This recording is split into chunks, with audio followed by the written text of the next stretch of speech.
Gusto ko naman mapakinggan si Coach Adan. Coach. So, nagsimula yung fitness journey ko way back 2016.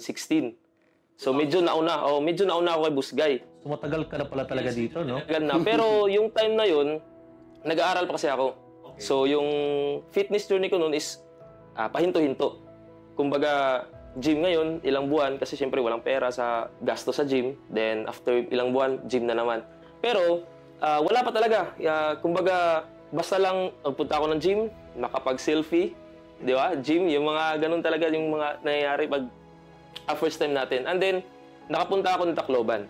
Na-meet ko yung mga bodybuilders doon. Sila Master Michael, sila Master Billy. Yun, Master kasi tawag ko sa kanila kasi mga upper na sila. Pagpunta ko doon, ilang months, tinuruan nila ako on how to track calories, proper diet, proper exercise, and pinreform ko hanggang nadala ko siya dito pag-uwi ko ng Surigao.